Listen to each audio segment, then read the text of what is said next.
going to go ahead and get started. If you guys, there's some resources back on the back table. I think most of you have them by now. But the Becoming a Church That Cares Well for the Abused, we have the handbooks back there. If you're free to take one if you want. We'll be talking about some of the things in the handbook as we go through this breakout session. We are being recorded, and so there'll be a time that we'll do question and answer. So if you do ask a question, I'll probably repeat it just so that make sure it picks up on the recording. But this seminar is abuse in the church, and my name is Samantha Kilpatrick. I am an attorney here right down the road in Raleigh, North Carolina. I practice in the areas of criminal defense, and I also practice with churches and faith-based organizations. I help them review policy and procedure as far as child protection and abuse prevention go. And then I also do some advising if there is a report of abuse, just helping churches walk through that well, and caring for the survivor, and just kind of making changes to policy and that type of thing. So those are the things that I do primarily from day to day. In addition, I served on the Church Cares curriculum team that created and wrote the handbook. And we also did a video series, and all of that's available at churchcares.com, and it's for free. You don't have to be Baptist, you don't have to be anything, but we were fortunate enough to be able to put that out there for a resource for anybody who really wants to use it. So I would encourage you guys to take a look there and encourage your churches and organizations to take note of that, because it's a really good resource.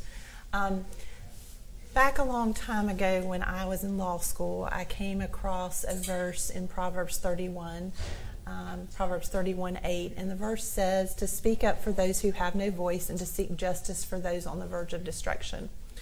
When I was coming through college and law school, there was not so much an emphasis of living life on mission as there is today, and it was kind of an us versus them type of mentality. You were either called to do mission work as a missionary or as a pastor, and then there were people who were in the secular sphere and professions.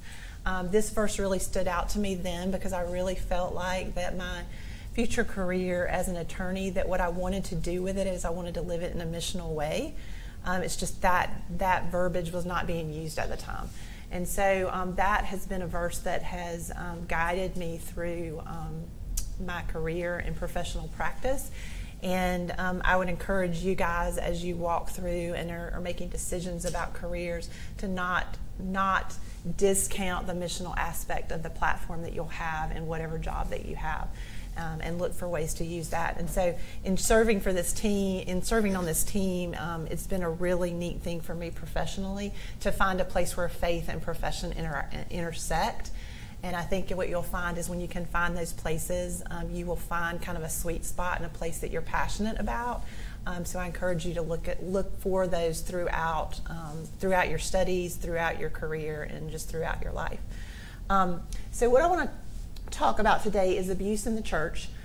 Historically, it's been something, at least probably in the last 70, 80 years, it's been something that a lot of times we associate with the Catholic Church. Recently, a Pennsylvania grand jury report came out, and they found over 70 years of abuse by over 300 priests within the Catholic Church. And so I think a lot of times as Protestants, as Baptists, and evangelicals, we looked at that and we thought, okay, well, that's them. That's the way that they've got their structure set up. And so we wanted it to be kind of an us versus them, and it's not us. But what reality tended to bear out most recently in the news media, about a year ago, the Houston Chronicle down in Texas came out with a series of about a six-part series that detailed abuse in the Southern Baptist Convention. They looked at a time frame of about 20 years, and they found around 700 victims. They even kind of created their own database there, just outlining churches and situations that had occurred in Southern Baptist sphere. Now, in that investigation, what they found was a number of pastors, employees, volunteers, and youth workers who exhibited predatory behavior but yet they were still able to find jobs in churches over the decades that this investigation took place, or over the period of time that the investigation looked at. In some cases, churches and leadership failed to notify authorities and law enforcement. In some cases, they failed to warn subsequent congregations about allegations of misconduct, and in some cases actually recommended and referred offenders to differing churches to continue. And so the investigation put light on a lot of things. It also found that there were some leaders who concealed or mishandled abuse disclosures and complaints within their own churches, seminaries, and other organizations by failure to report to law enforcement and trying to talk victims out of talking to law enforcement.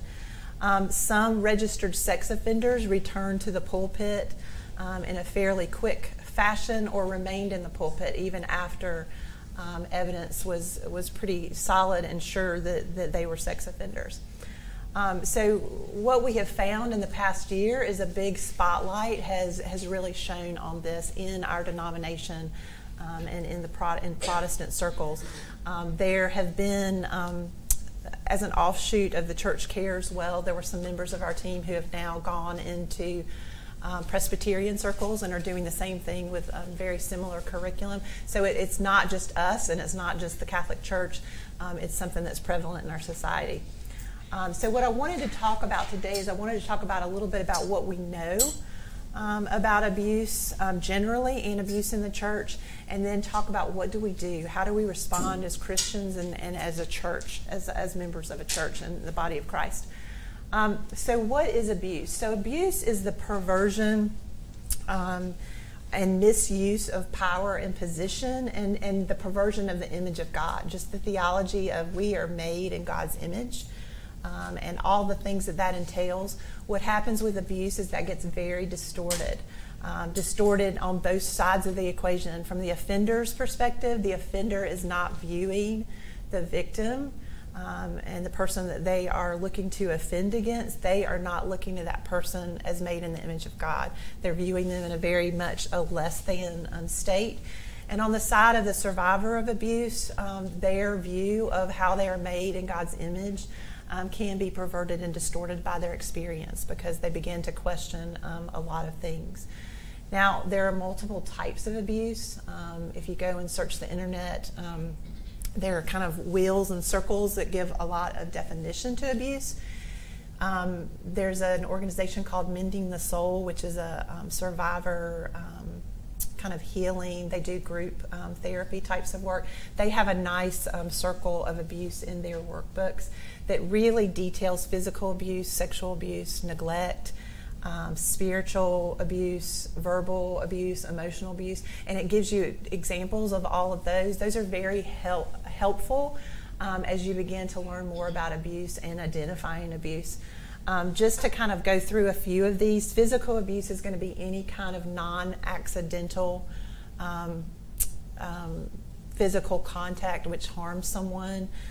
Sexual abuse is going to be abuse that is sexual in nature. There doesn't necessarily have to be contact involved in sexual abuse.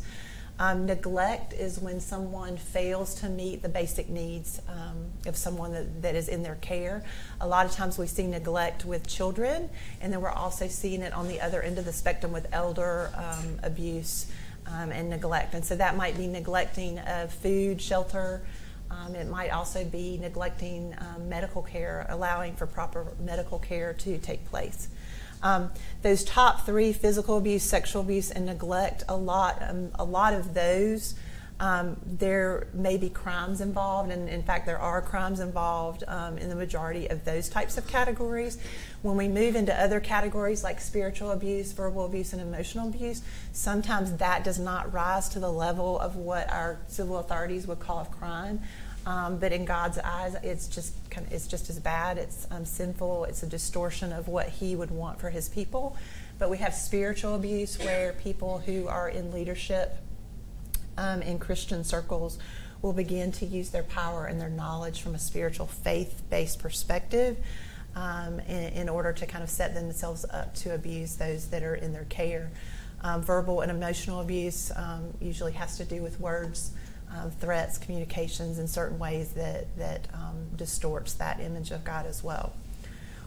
Where does abuse happen?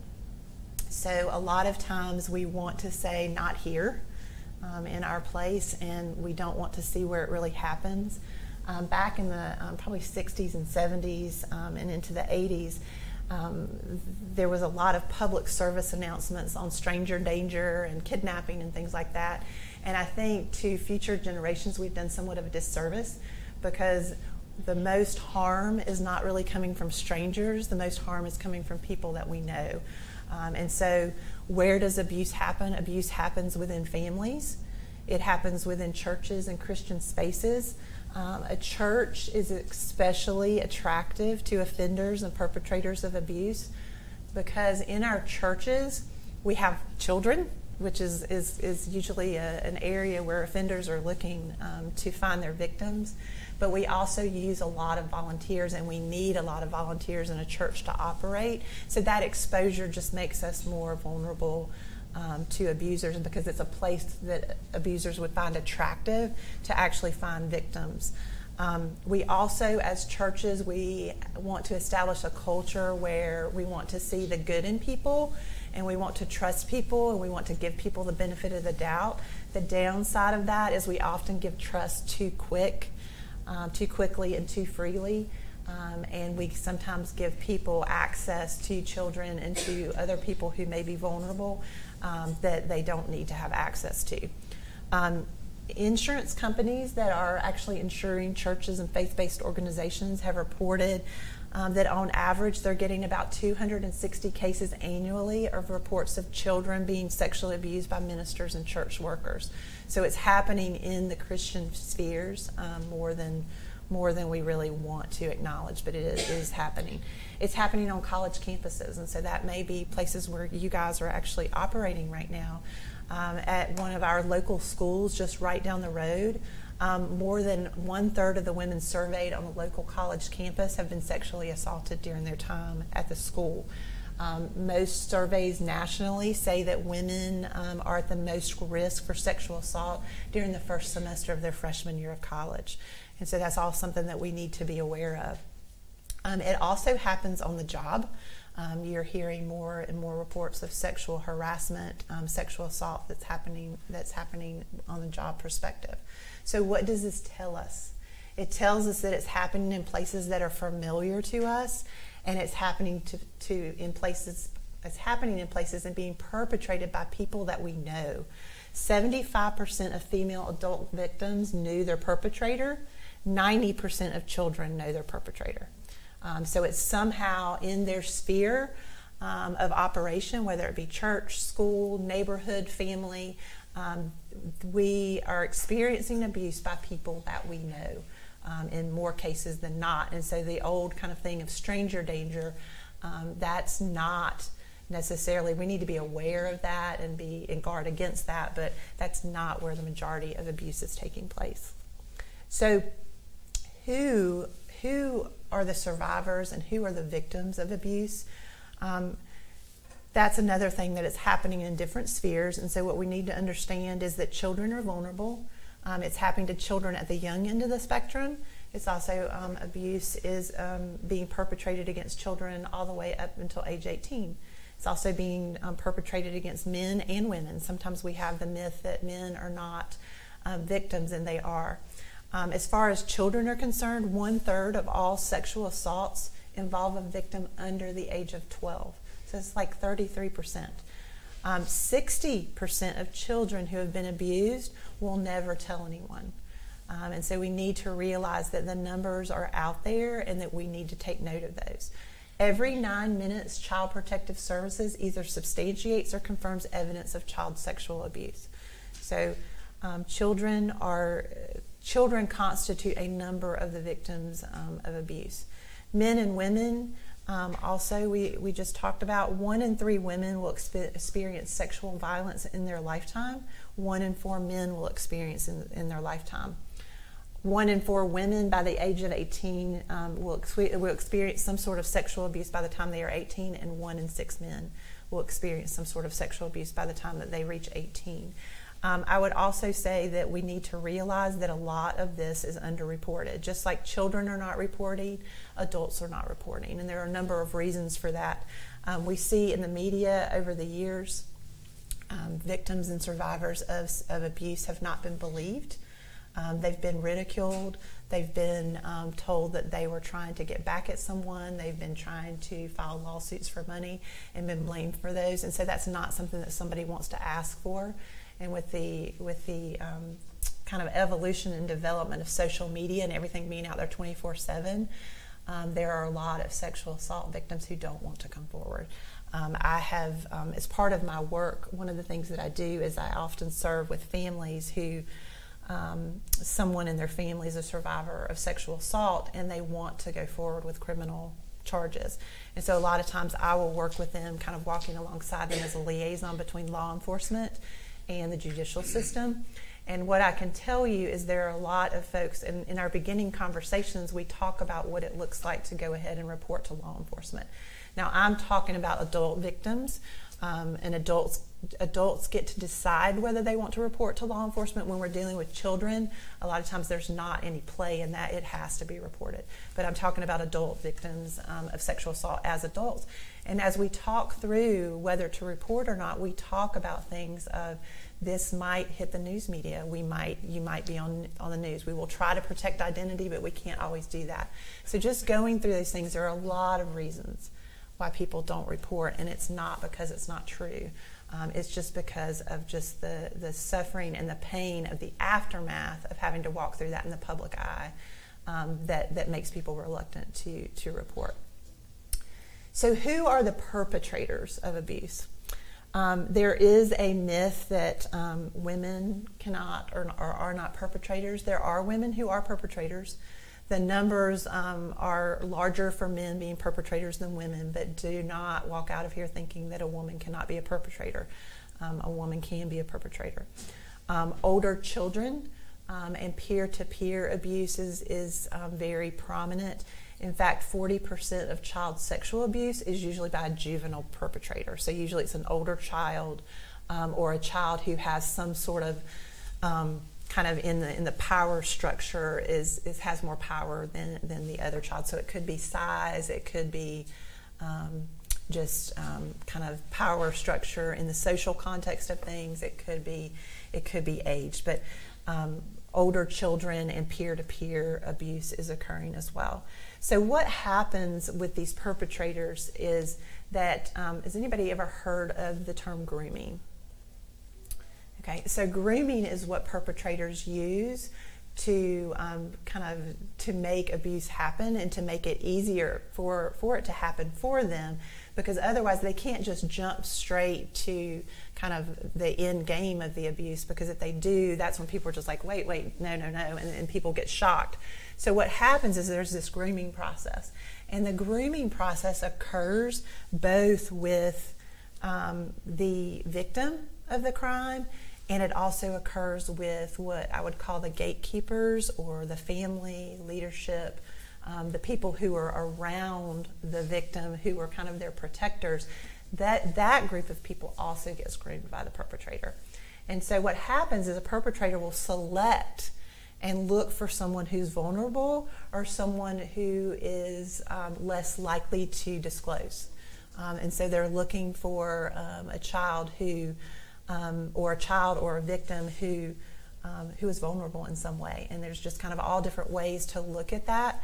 But as you go into your occupations, as you go into ministry, one of the things that I like to tell people is to look for those kids who might be more vulnerable, who might be on the edge, who other folks might not believe if they were, like sometimes your troublemakers may be the vulnerable, because what's going to happen is you might have a perpetrator who selects them as a victim, and if this is the kid who's always getting in trouble, the kid comes forward and says X, Y, or Z about the perpetrator, and then the perpetrator is going to say, look at him, he's always in trouble, or look at her, she's always into this, and so it begins to kind of diminish the reputation of that person in the public's eye.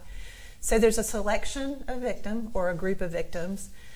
There's also a period of building trust. So that might look like gifts. that might look like a perpetrator, offender looking for ways to meet a need within a family, looking for a way to meet a need in a ministry.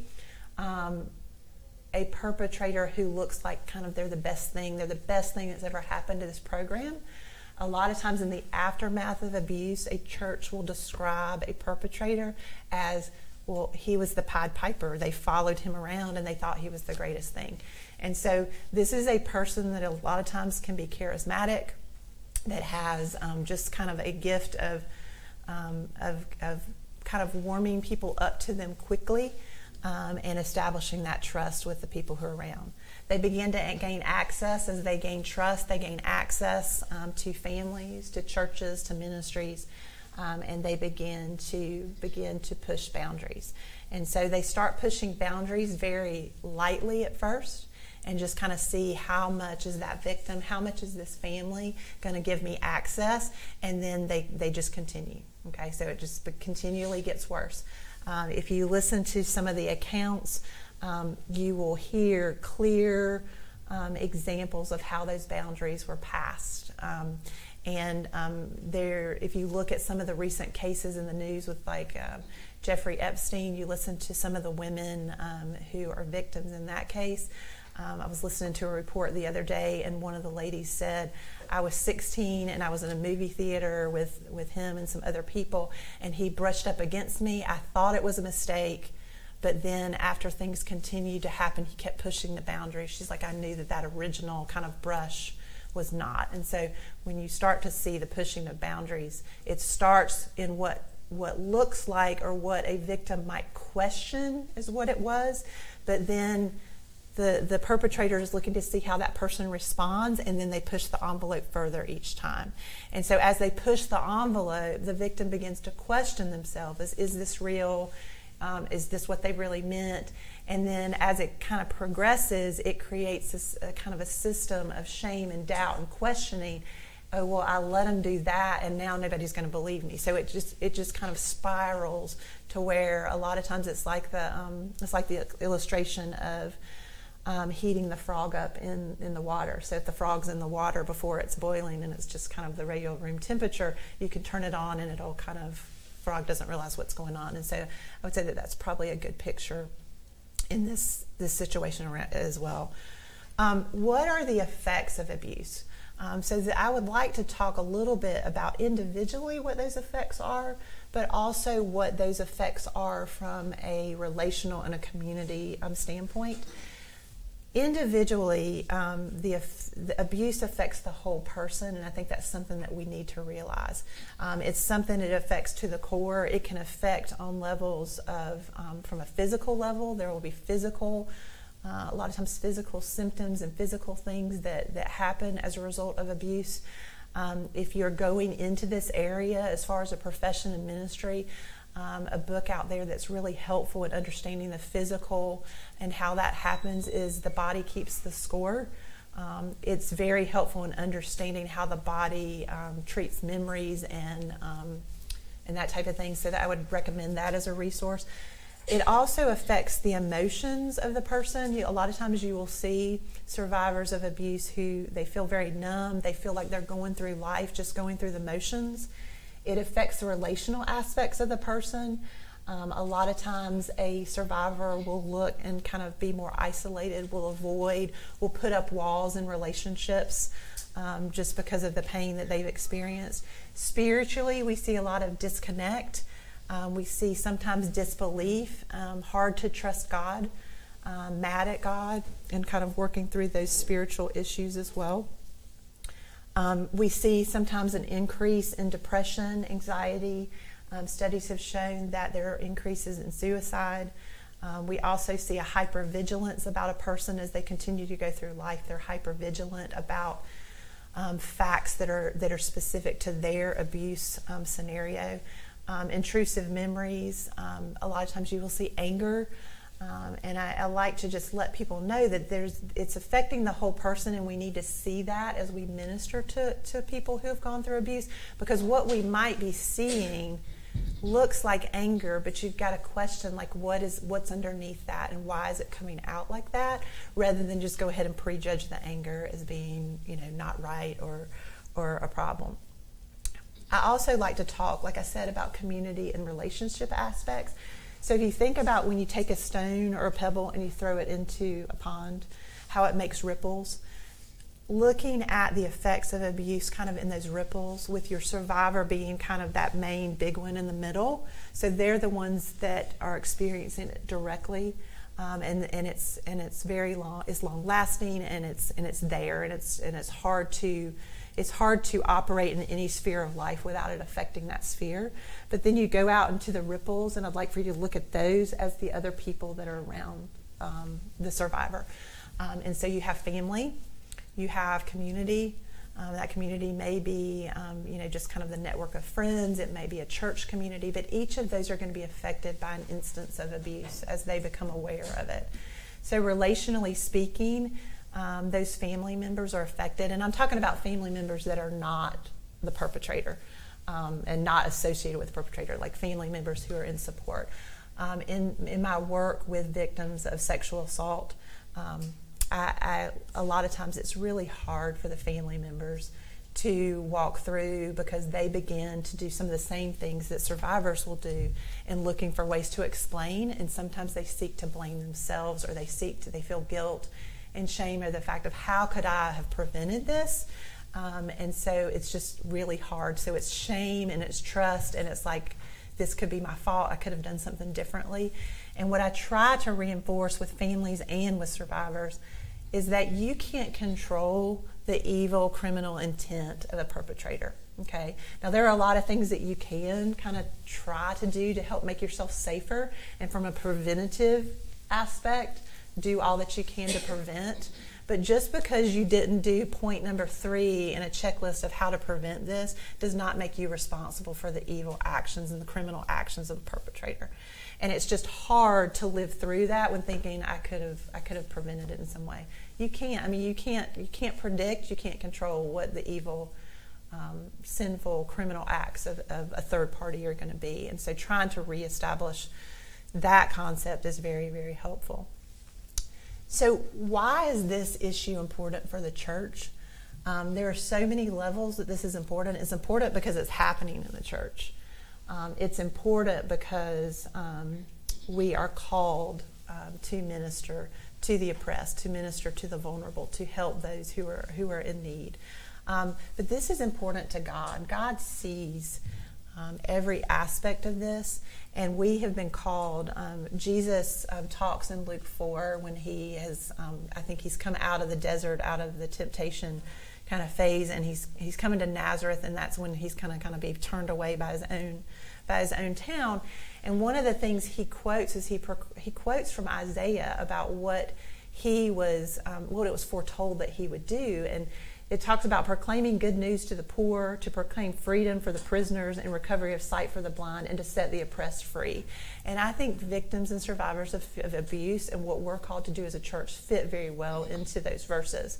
Jesus also talks in Matthew about what you do not do for the least of these, you do not do for me. And so I think that we need to kind of look at how Jesus treated people who were on the margins, and put that into our abuse framework for how we support and how we treat abuse in the church. Another piece of this is that Jesus is the prime example. Not only is he the prime example of someone who identifies in our suffering, the crucifixion and what led up to the crucifixion and death of Christ is abusive in every way. His humanity was just lashed out at and degraded and distorted. He was God, and they treated him this way. So he associates and he walks alongside those who are suffering, and I think we need to see that and we need to realize that. We also need to realize that Jesus provides the light in the dark places that brings the hope, that brings the redemption and brings the healing in these places.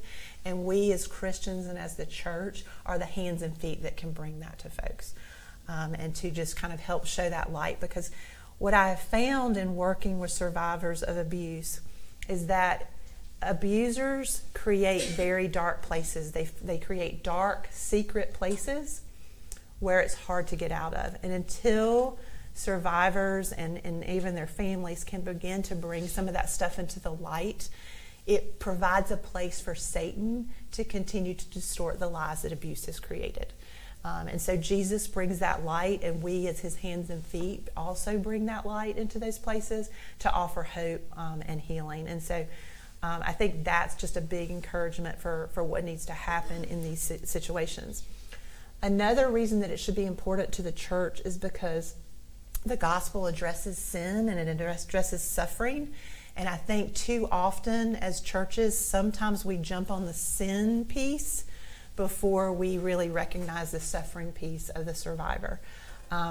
We are more comfortable sometimes confronting sin than sitting with somebody in the suffering. Sitting with somebody in suffering can be uncomfortable because it's messy. It's not something that we have a toolbox usually to be able to kind of say, hey, fix this. We want things to be over quick. We're used to quick shows on TV. We're used to quick resolution of things. Give me a checklist and we can go.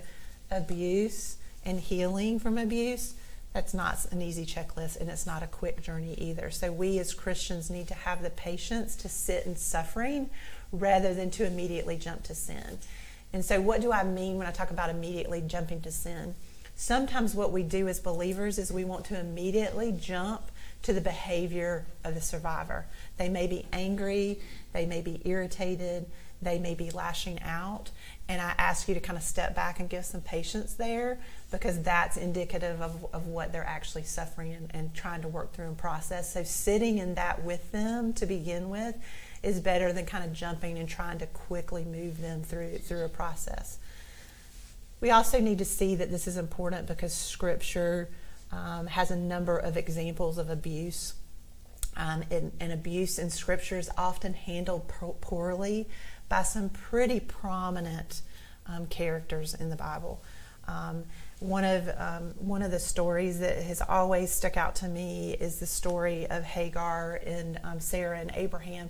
Hagar was abused by Sarah, and there was an abuse of power. She was a servant, a handmaid that Sarah had go in with Abraham so that they could have a child instead of waiting on God. And she went out into the desert that time. And I think the beautiful part about her story is she saw God in a unique way. And she referred to God as the God who sees me. And I think that's a very helpful story as we minister to survivors of abuse. But we also see abuse in other stories in the Bible, even with Sarah and Abraham, when Sarah is turned over to foreign leaders to join their harems. That's an abusive situation. It's kind of like the ancient kind of trafficking and putting somebody up for some sort of sexual servitude. We also see the story, and this one can get controversial in Christian circles, but we see the story of David and Bathsheba. I would urge everyone to go back and read that story and look at what you really see there. A lot of times we want to call that adultery. And in modern times, the legal definition of adultery is you have two consenting parties. Can you have a consenting party when you have the king who has all power, who summons someone who's his subject, who has the threat of death for not doing what the king wants? So I think we need to look at these stories and then also draw from them in ways that we care for people. If you also look at the way the prophet handled that afterwards, the prophet was all about David's sin. And how he abused his power to not only take Bathsheba into his house, but he also abused his power in having her husband murdered. And so we've got to kind of look at this and call sin for what it is. In working through why is this important, God thinks it's important, so what do we do? What do we do as believers? Where have we failed? I want to start where have we failed, and then what do we do? So where have we failed? We have failed to adequately address and train on the topic. So I would say that that's a failure to protect on the prevention and on the front end. Because we don't think it can happen where we are, because we trust people, we fail to adequately address. It's a hard topic. We've got to talk about sexual abuse. We've got to talk about suffering. And we've got to talk about these things that are hard, and we've got to, a lot of times what we want to do in church ministry and as a church is we want to prepare more on the ministry end of studying the scriptures, of preparing kind of the next best retreat, the next best camp, the next best sermon. What we need to do administratively is we need to make sure that we have policies in place and people trained that can protect. The Bible calls us to protect the vulnerable, and the Bible also calls pastors to be the shepherd and to protect their flock. And so that's a way that you can protect the flock, is by adequately addressing and training on the topic so that your people are aware. The more people that are aware, the more gatekeepers that you have, eyes and ears to protect people. Another place that we fail, especially in Southern Baptist life, is we use church autonomy to avoid action. So what we do is we say that church needs to deal with what they deal with, and I'll deal with mine, and we kind of turn an eye. We are Christians. We are brothers and sisters in Christ. If our brothers, even if they're the church down the road or the church, in the next state, we should call them to action and call them when there are mistakes being made and they're not seeing things that they should see. We also fail in that we fail to care well for survivors. We need to understand our theology and how sometimes it's not helpful the way that we view things and how we handle survivors. We need to make sure that we understand what it means to be human and to be made in the image of God. We need to understand the doctrine of sin. We need to understand what confession, repentance, and forgiveness of sin looks like. Like I said earlier, sometimes we race to the sin and to kind of look at people as a sinner rather than a sufferer. I think we all are both, but in a situation where abuse has been disclosed, we need to pay more attention at that point to the suffering end. We'll get to the sin end at some point. Sometimes we are quick to forgive and forget the sin of the offender by recommending perpetrators to new employment, about bringing them back into ministry. And in some ways, that's like if you have someone who has an addiction, you put them in charge of the bar, or you put them in charge of, if they have problems with prescription drug addiction, you put them behind the desk at the pharmacy. That's just not what we need to do. And we do that. We've done it over and over. We fail to take disclosure seriously and to believe victims. We fail to understand the role of the church versus the role of civil government authorities. In Romans, Paul places and talks about governments being ordained by God and that God is sovereign over those things. When things belong in the civil government realm, they need to be in the civil government realm. They don't need to be handled behind closed doors because we don't trust what God has placed in authority over us as far as our government is concerned. All states have some form of mandatory reporting laws that require you to report. In North Carolina, it requires all adults, so it's not listed by profession. A lot of states have a list of professionals that are mandated reporters. But also in every state, even if you aren't a mandated reporter, there's nothing that keeps you from reporting, and you would have some of the same safeguards to protect you liability-wise if you report. So we need to make sure that we're not trying to cover up and keep things secret, because I think that God uses government and civil authorities to bring light to situations where it needs to be uncovered. We also have a distorted thinking, often protecting institutions over individuals. So God has instituted his church. He's instituted institutions to do his work, but he also created individuals, and he created them first. And I think we need to pay attention to those individuals, and God can take care of his church. And he knows how to do that. He created it. Another area that we have issues, and we need to be very careful as Christians, sometimes we fail in promoting leaders. We promote political leaders, church leaders, institutional leaders, celebrity leaders, whose language and behavior glorifies the mistreatment of the vulnerable, glorifies the mistreatment of women, glorifies the mistreatment of children, and we need to step up and speak out in those situations and say that we don't agree and call evil what evil is. As far as being helpful, what can the church do moving forward? So one thing that I would encourage everyone to do encourage your church leaders to do, you yourself to do, is to read stories and read the narratives of the survivors that you hear about, that you come in contact with. The Caring Well curriculum has a few of those stories. If you go to the Caring Well website, there is under, I think it's under the tab report, there's about a 50-page report, and peppered throughout that report are sidebars or side boxes with stories from survivors of abuse, specifically survivors of abuse in the Southern Baptist Convention. They are helpful for you to read. If you are going to be in this sphere, if you are going to minister, if you are going to live your life on mission, you are going to come across people who experience abuse. And the stories are helpful because what it does is it puts a face it puts faces with the statistics that we've talked about. So every statistic that we've talked about this afternoon has a face behind it.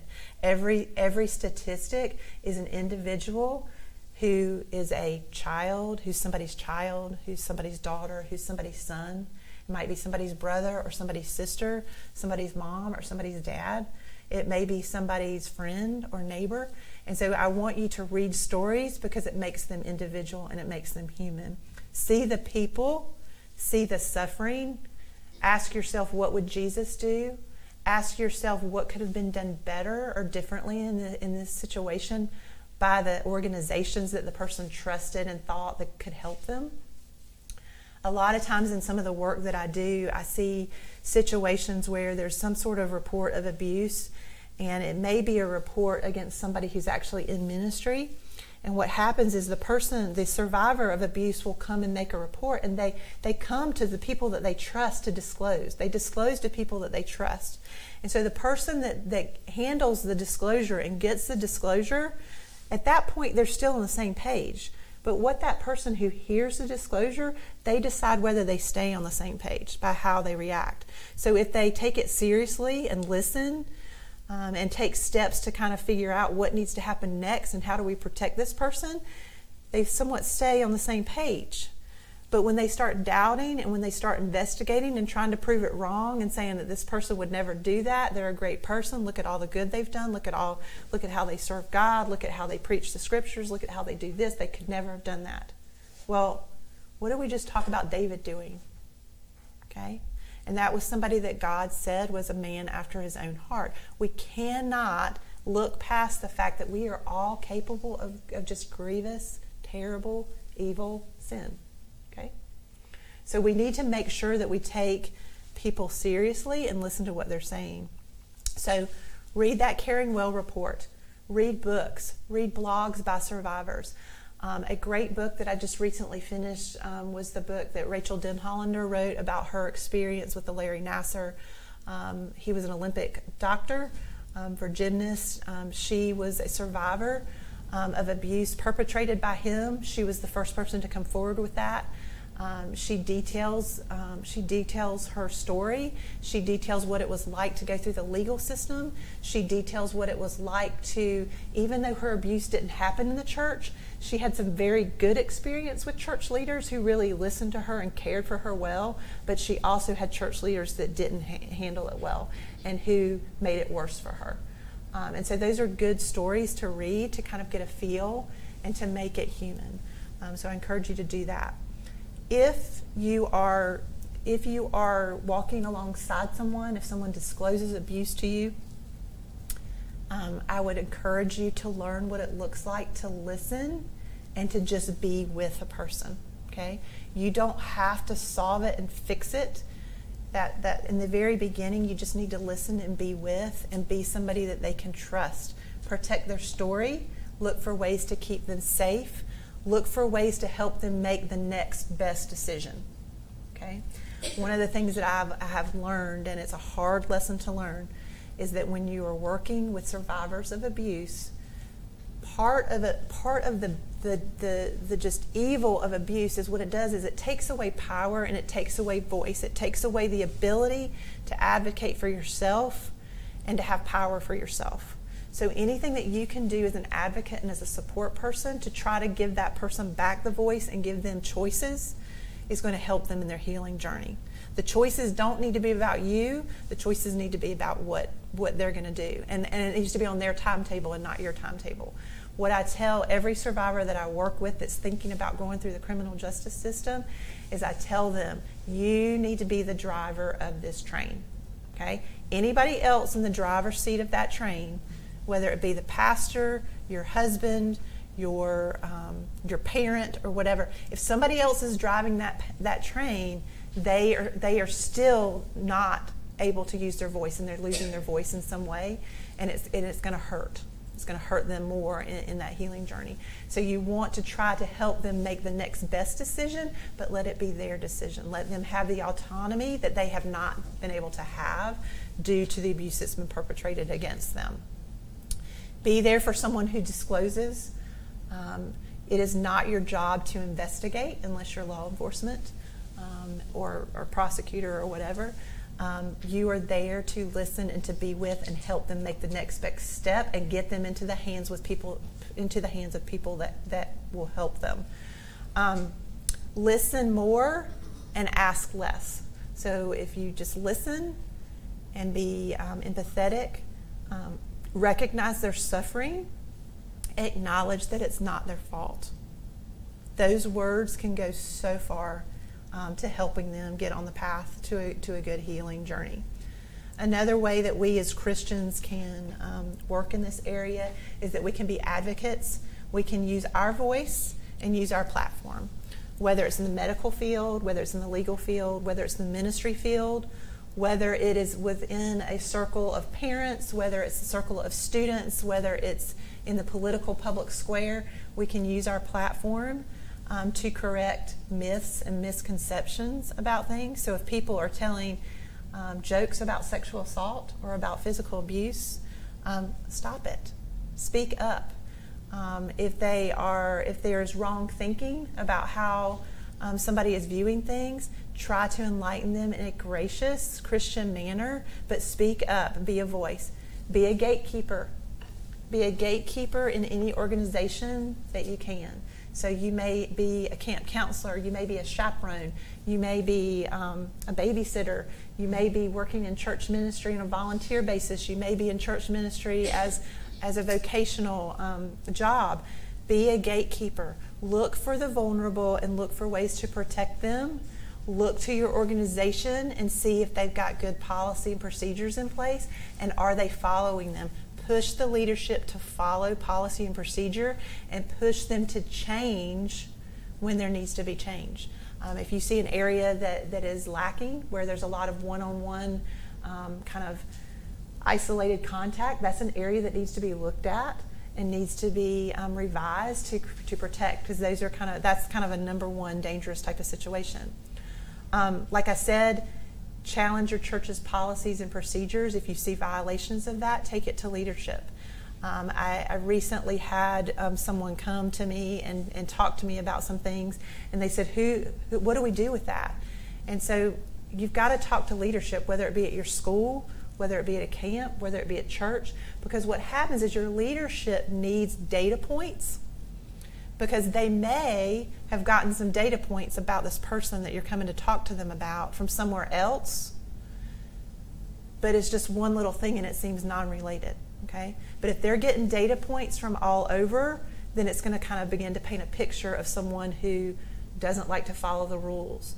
The church policy doesn't apply to me. They're always finding an excuse to be alone with a child. And so the more data points that they have, it gives leadership the information that they need to act. And case after case after case that I've seen in churches, the churches have something happen. There's an abusive situation that happens. It may be a worker, it may be a volunteer, it may be somebody that's on staff. And afterwards, in hindsight 2020, parents and other people begin to come forward and say, well, this person did this, but we didn't want to take them out of ministry. We thought they were young and didn't know what was going on. We wanted to give them the benefit of the doubt, and we've got data points all over the place the leadership did not have access to. Okay? So wherever you are, whoever you are, begin to kind of challenge those things, be a gatekeeper, help the organizations harden the target and make it harder to get to the vulnerable, harder to get to the children to harm. Also, as an advocate and as someone to use your voice, report and involve law enforcement as is necessary. Like I said, every single state has reporting laws in place. Most of the time, those reports go to Child Protective Services. You can always call law enforcement. A lot of states and places, the Child Protective Services and law enforcement actually report back and forth to each other, or they should. That's the way it's supposed to work. If you don't feel like you're being heard, ask to speak to a supervisor. But those things are necessary. Know what your reporting laws are. Know what the policy is in the ministry that you're working in as far as how they want you to report and how they're going to handle. And just encourage training on those types of issues. Those are different ways that you can, as a Christian, as a member of a church body, both an individual church body and just as a body of Christ at large, those are different ways that you can work and advocate and support and be active in this area of abuse in the church. One of the things that I would like to leave you guys with today before I open it up for questions is a verse in Isaiah. And Isaiah 1:17 says, learn to do right, seek justice, defend the oppressed, take up the cause of the fatherless, and plead the case of the widow. This is an area where mercy and justice go hand in hand. And you really have got to get comfortable with sitting in the suffering and offering mercy, but you've also got to be strong and help to seek for justice. And there's not a problem with seeking justice in the civil realm and in the government realm. And so just be encouraged by that.